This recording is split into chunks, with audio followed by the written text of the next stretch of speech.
I was standing in Marcus's driveway when he said it. "Yeah, my father-in-law still drives that junk car around. Can you believe it?" He wasn't talking to me. He was talking to his brother and his cousin, both leaning against Marcus's brand-new Audi SUV, the one with the custom rims and the paint job that cost more than most people's annual salary. I was there to drop off some tools I'd borrowed, just being helpful, being family. Marcus glanced at my truck, a 2008 Ford F-150 with 240,000 miles on it, and laughed. Not a chuckle, a real laugh. The kind that invites others to join in. His brother smirked. His cousin looked at my truck and then at me like he was trying to figure out if I'd heard. I had. Marcus kept going. "I told Sarah we should offer to help him get something decent, but you know how old guys are. Stubborn. Probably thinks it builds character or something." I stood there holding a drill and a level. I didn't say anything. I just nodded, set the tools on his workbench in the garage, and walked back to my truck, my junk car. I got in, turned the key, and drove home. The engine started on the first turn like it always did. The heat worked, the radio worked, the brakes were firm under my foot. Everything about that truck was exactly as it. But sitting in Marcus's driveway, watching him, I'd felt something I had shame, because the truck was old, not because it had rust spots or a crack in the windshield I'd been meaning to fix for 2 years, but because someone I'd helped, someone I'd welcomed into my family, had decided that what I drove defined who I was, and he'd decided I wasn't worth much. Sarah, my daughter, wasn't there when I got back. She and Marcus lived 20 minutes away, in a neighborhood with gates and fountains and HOA rules about mailbox colors, the kind of place where every lawn looked the same and every driveway had a luxury vehicle sitting in it. My wife Linda was in the kitchen making dinner when I walked in. "How'd it go?" she asked, not looking up from the cutting board. "Fine," I said. Then she looked at me. She always knew. "What happened?" "Nothing," I said. "Just dropped off the tools."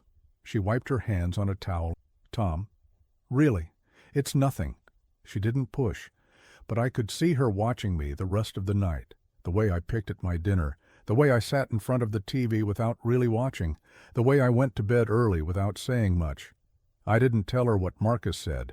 I didn't want to make it a thing. It wasn't worth it. It was just a comment, just a joke, just Marcus being Marcus. But it stayed with me, not because my truck was old. It was. Not because it had rust on the wheel wells and a dent in the tailgate from when I'd backed into a post at a job site 3 years ago. It did.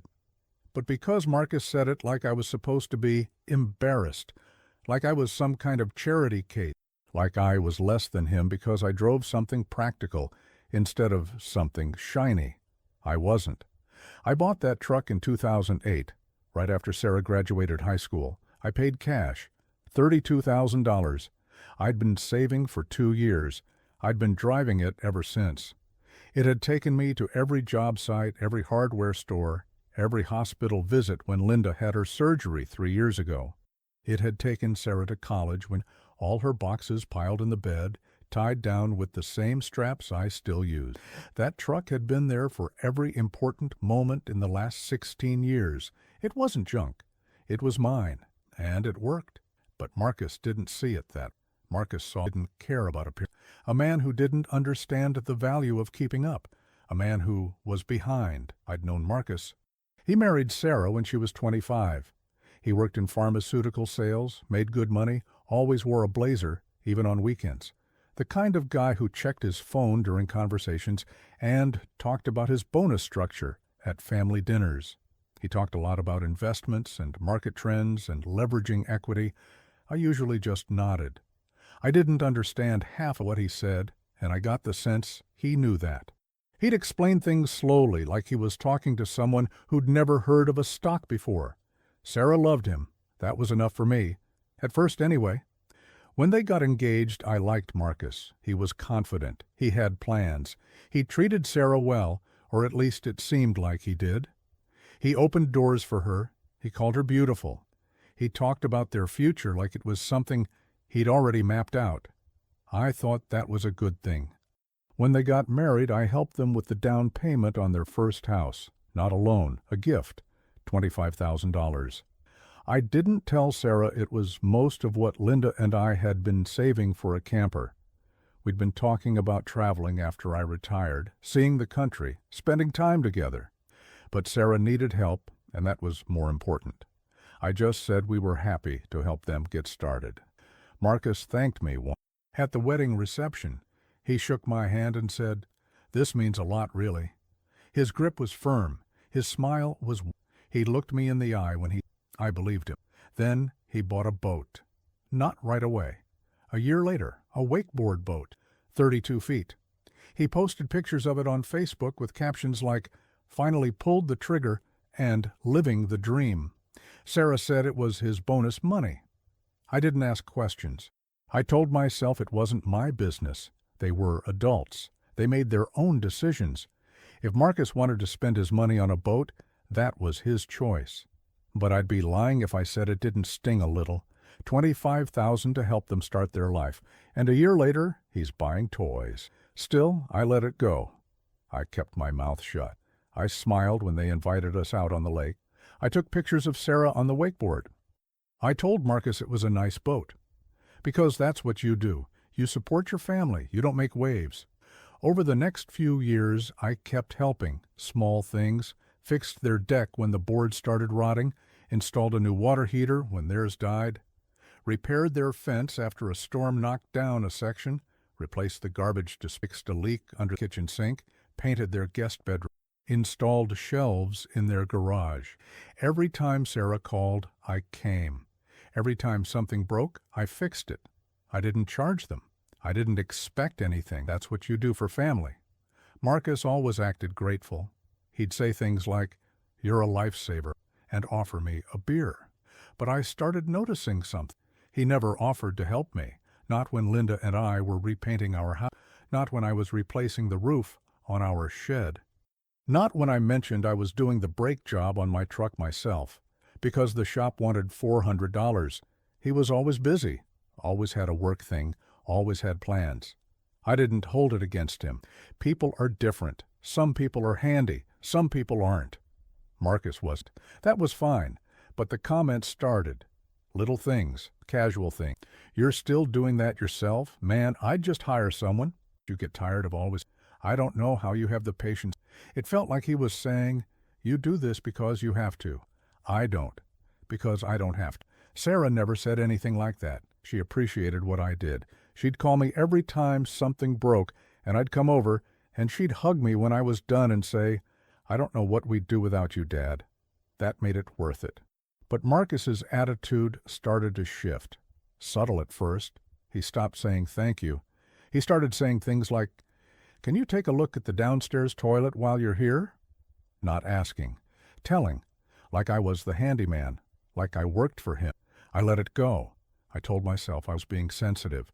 I told myself it didn't matter. I told myself it was just his personality.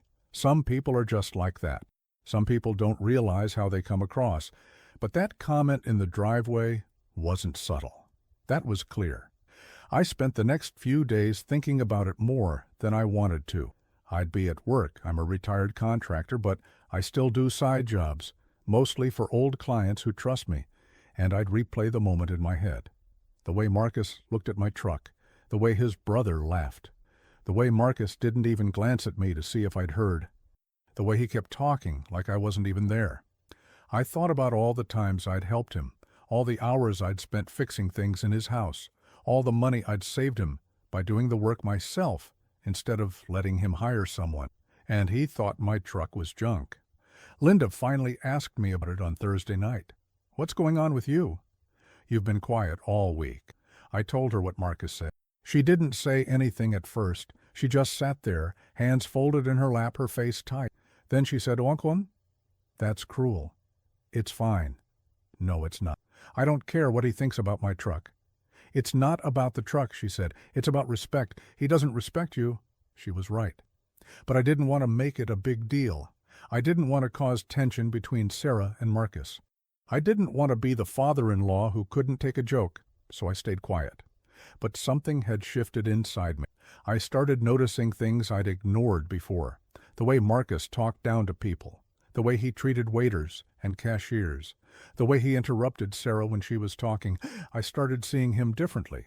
2 weeks later, Sarah called. "Hey, Dad, Marcus's car is making a weird noise. Can you come take a look?" I almost said no. I almost said I was busy, but I didn't, because that's not who I am. I drove over that afternoon. The Audi was in the driveway looking as pristine as ever. Marcus was inside watching football. I could hear the game through the open window. "Hey," he said He didn't get up. He didn't mute the TV. "Thanks for coming. It's probably nothing, but Sarah's paranoid." I didn't respond.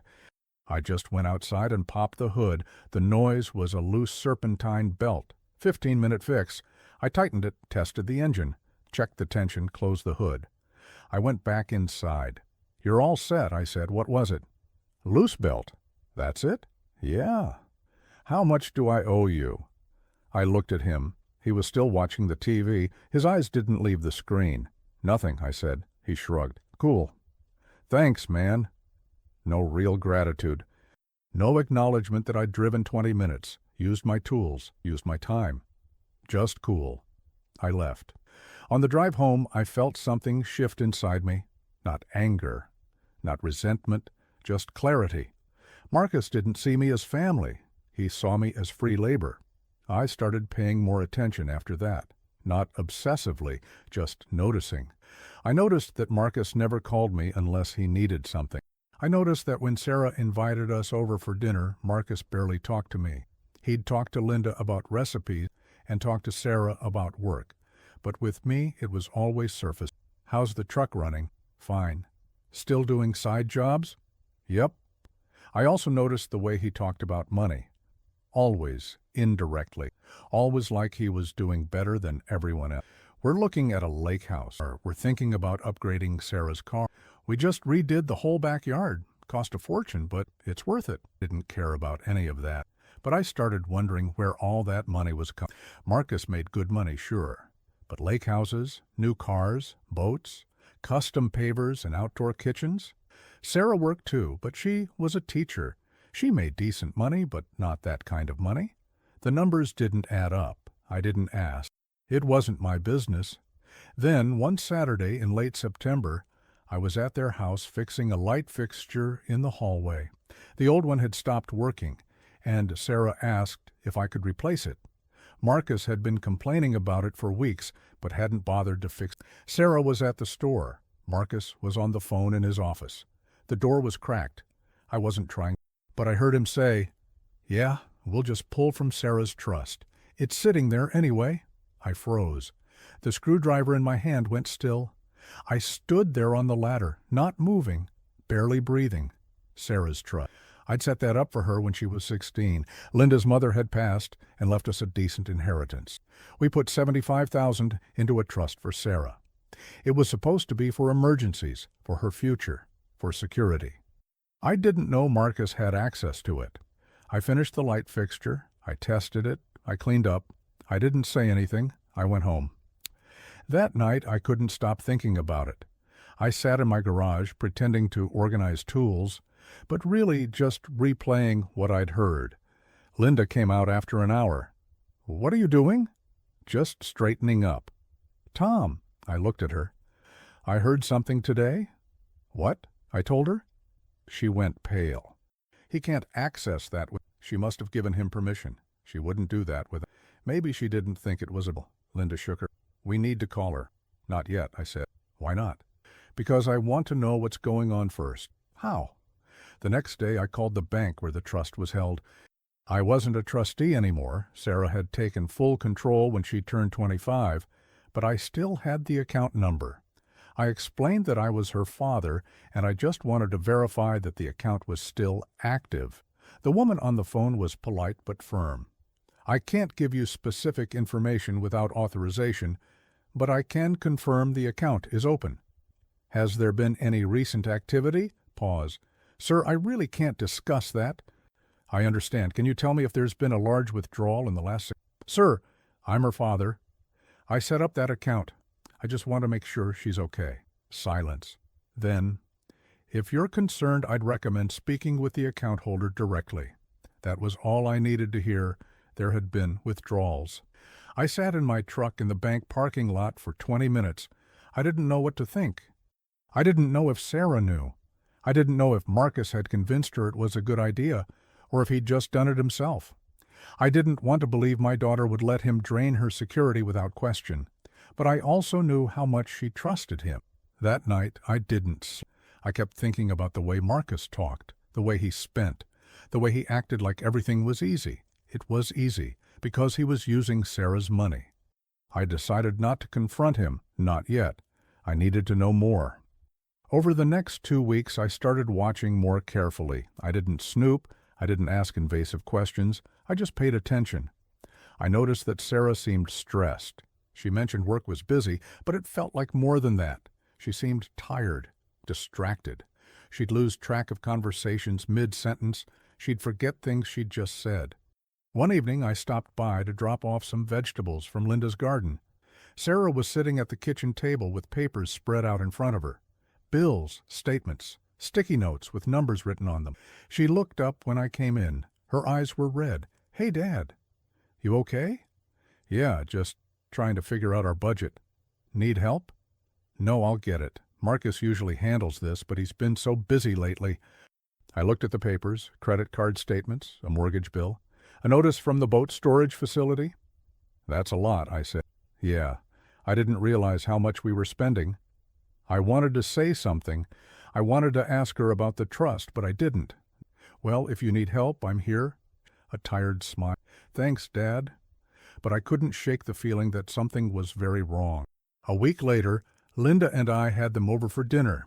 Marcus spent the whole time talking about a golf trip he was planning with his buddies. "Scottsdale, 5 days. Gonna be epic." Sarah smiled, but it didn't reach her eyes. "How much is that going to cost?" I asked. Marcus shrugged. "Maybe $3,000 with flights and everything. That's a lot for a golf trip. It's an investment in relationship. You network, you build connections, that's how you get ahead." I didn't say anything, I just nodded. After dinner, I asked Sarah if she wanted to take a walk, just the two of us. She hesitated, then agreed. We walked around the block. It was quiet, cool, October air. The leaves were starting to turn. She didn't say much at first. "You okay?" "Yeah, just tired." "Work?"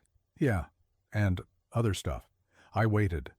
"Marcus wants to buy a lake house," she said. "I heard. I don't know if we can afford it." "Did you tell him that?" "He says we can. He says it's an investment. He says we'll rent it out when we're not using it." "What do you think?" "I think I'm scared, Dad. Of saying no. Of him being mad. I don't know. Of not being enough." "Sarah, you don't have to be scared of your husband." "I know," "But I don't know how to talk to him anymore. He makes me feel like I don't understand things. Like I'm not smart enough to have an opinion about money." "You're plenty smart." "Then why do I feel so stupid all the time?" I didn't have an answer for that. I just pulled her into a hug. She cried quietly against my shoulder. "Has he been using your trust fund?" I asked gently. She pulled back. "How did you know?" "I heard him on the phone. He said it was for his business. He said we'd make it all back." "How much has he taken?" "I don't know. He handles it." "Sarah, you need to know. That's your money." "I trust him, Dad." "I know you do, but trust doesn't mean you shouldn't ask questions." She wiped her eyes. "I should get back." We walked to the house in silence. When we got back, Marcus was on his phone. He barely looked up when we came in. That was the moment I decided. I wasn't going to yell. I wasn't going to confront. I wasn't going to make a scene. I was going to protect my daughter. The next morning, I called a lawyer, not someone I knew personally, someone Linda found through a friend, a woman named Margaret Chen, who specialized in family law. I explained the situation, the trust, the access, the spending. She listened carefully. "Did Sarah sign anything giving him control?" she asked. "I don't know. You need to find out. If she signed a power of attorney or added him as a co-beneficiary, he may have legal access. If not, this could be fraud." "How do I find out without putting Sarah in a bad position?" "You ask her directly, but gently. Frame it as concern, not accusation." I thanked her and that weekend Linda invited Sarah over for lunch. just the three of us.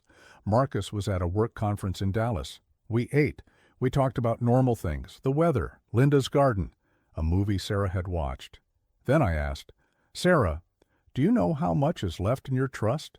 She looked confused. "My trust? The one Grandma left you."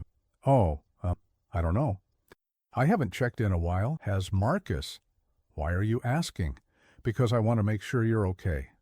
"I'm fine, Dad." "Sarah?" She looked down at her plate. He needed to use some of it." "For what?"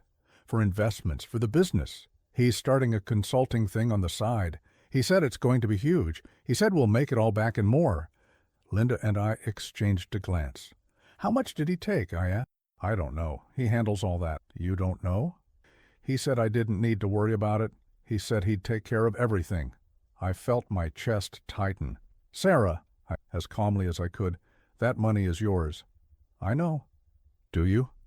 She looked up at me. Her eyes were wet. "I trust him, Dad." "I know you do. But you still have a right to know where your money is going." "Are you saying he's stealing from me?" "I'm saying you should know. You should have access to those statements. You should see every transaction. He wouldn't lie to me." "Maybe not, but you still deserve to see for yourself." She stood up. "I should go." "Sarah?" "I need to go." She left. Linda looked at me. "What do we do?" "I don't know." But I did know one thing. I wasn't going to let Marcus destroy her.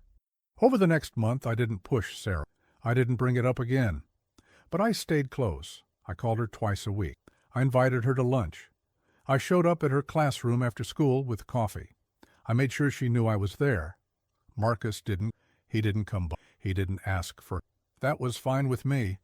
I noticed that Sarah stopped posting pictures on Facebook. She stopped talking about their trips, and when we saw her, she looked thinner, tired. Linda was worried. "We need to do something." "We can't force her to see it," I said. "She has to realize it herself." "What if she doesn't?" "She will." I hoped I was right. Then, one afternoon in early November, my phone rang. It was Sarah. Her voice was shaking. "Dad, can you come over?" "What's wrong?" "Just, can you come, please?" I drove over immediately. My heart was pounding the whole way. When I got there, Sarah was sitting on the couch. Her face was pale. Her hands were trembling. Papers were scattered on the coffee table in front of her. "What happened?" She handed me a piece of paper. It was a bank statement, her trust account. Balance $4,200. I stared at it. $75,000. Gone. "Where's the rest?" "Gone." I sat down next to her. I picked up another paper, a withdrawal slip. $10,000, dated 3 months ago. Another one, $15,000, 6 months ago. Another, $20,000, a year ago. "Did you sign these?" I asked. "I don't know. He gave me papers. He said they were for the business. He said it was normal." "Sarah, I know." Her voice broke. "I know, Dad. I'm so stupid." "You're not stupid." "Then why did I let this happen?" I didn't have an answer. I just held her while she cried. When she finally stopped, I asked, "Where is he?" "I don't know. He left this morning. He said he had meetings. He's not answering his phone." "Do you want me to stay?" "No, I needed you to know." "What do I do?" "Whatever you need to do, and I'll be here." But I didn't go home. I went straight back to Margaret Chen's office. 2 days later, Sarah filed for separation. Marcus didn't see it coming. He called me that night, just once. It was late, past 11. "You turned her against me." "No," I said. "You did that yourself." "You never liked me?" "I liked you fine, until you proved I shouldn't." "She's going to regret this." "Maybe. But she's going to be okay. So much better than me and your junk truck and your littles. You're nobody. I'm her father, and I'll always be here for her." "That's more than you can say." He hung up. Sarah moved back home for a few months. She took the guest bedroom. She was quiet at first. She cried a lot. Then less. Then not at all. She got stronger. She started seeing a therapist. She started running in the mornings. She started painting again, something she hadn't done since college. She set up an easel in the garage and spent hours out there, working on canvases with bright colors. Linda and I gave her space. We let her heal at her own pace. The divorce took a year. Marcus fought it. He tried to claim Sarah had agreed to everything. He tried to say the money was community property. He tried to say she knew exactly but Margaret was good. He found records, withdrawals Marcus had made without Sarah's knowledge, transfers he'd authorized himself, signatures that didn't match hers, documents she'd signed without reading, thinking they were simple. How the judge wasn't kind to Marcus. He had to pay her back, not all of it, but enough. $40,000. In installments over 5 years. He sold the boat. He sold the Audi. He moved into an apartment on the other side of. Sarah didn't gloat. She didn't celebrate. She just moved on. She bought a small house. Nothing fancy. 2 bedrooms, a yard, a porch. A place that was hers. She painted the walls herself. She planted flowers. She adopted a dog from the shelter, a mutt named Charlie who slept at the foot of her bed. She looked happy again. One Saturday afternoon, about a year after everything was finalized, she came over. I was in the driveway, changing the oil in my truck. Need help? Sure. She grabbed a rag and sat down on the ground next to me. We worked in comfortable silence for a while. She handed me tools. I explained what I was doing. She asked questions. You keeping this thing forever? Probably. Good. Why? Because it's yours. And it works.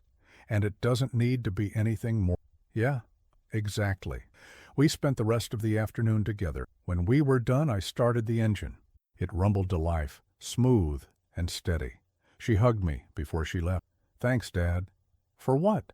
For not giving up on me, for being patient, for showing me what a good man actually looks like. You don't need to thank me for. Yeah, I do. She got in her car, a modest Honda she'd bought herself with her first paycheck from her new job at a better school, and drove away. I stood in the driveway, wiping grease off my hands with an old rag. My junk car sat there, engine ticking as it cooled. It wasn't much to look at. The paint was faded, the bumper was dented. The odometer had rolled past 250,000 miles last month, but it started every time. It never let me down. It did exactly what it was supposed to do. It had taken me to every important moment in my life. It had carried my daughter's belongings to college. It had brought me to the hospital when Linda was sick. It had been there for every job, every errand, every emergency, and it had outlasted Marcus's Audi. That truck taught me something Marcus never understood. Value isn't about appearances. It's about reliability. It's about showing up. It's about being there when it matters. Marcus had his shiny car and his expensive toy, but when Sarah needed him most, he wasn't there. I had my old truck, and I always would be. That was enough for me.